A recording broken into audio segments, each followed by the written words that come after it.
Hello everybody, back here what I think is probably part 6 of my coffee table build, and I've got a couple coats of spray polyurethane on these also now, a couple coats of brushed on version, and this is the long one I started off making, and then I have my shorter square one here.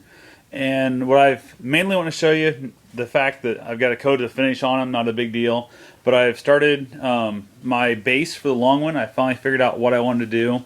I really wasn't feeling it needing two pedestals. So I came up with this rather strange kind of layout here. Not sure if I'm going to like it or not. But what I've done is I've got two boards running across, my four boards all overlapping each other to get the same size instead of to rip and hang down. Didn't see any use in doing that. Plus it gives me an extra 3/4 of an inch in width, so I'm a little over 4 inches wide. Then I have the two outside runners that are going to run the length of the table with my pocket holes already drilled in them, ready to screw right up into the base.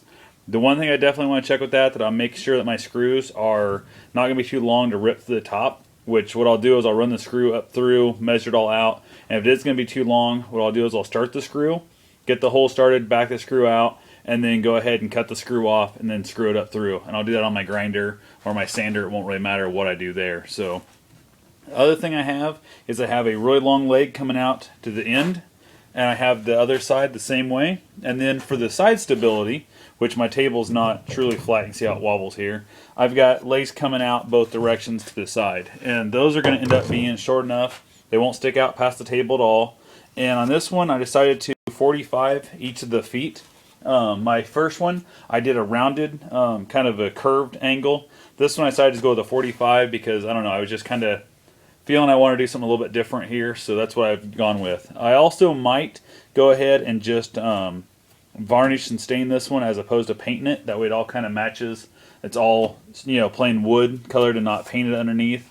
I also am feeling the fact that if I have some, I don't know if I do, like some real kind of chalky, real white colory of a blue, like a real light blue.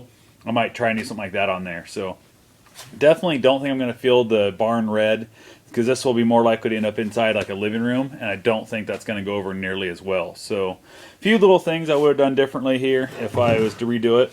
My board I used here is actually cut at a weird angle, and I didn't have it long enough to overhang that. So I've got that weird little lip there. Could have redid it, but I figure most people are not going to look that close at it, especially when there's a table on top.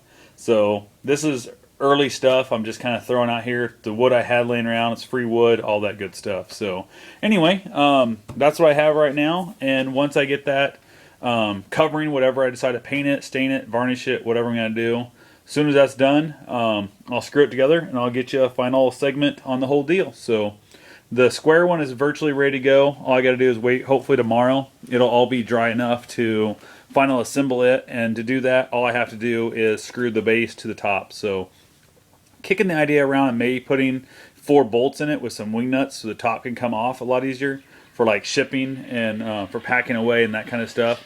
But hasn't been fully decided. So anyway, that's all I know for now, and I'll talk to you guys as soon as I figure out what I'm going to paint that base with. Thanks for watching, and have yourself a safe and wonderful day.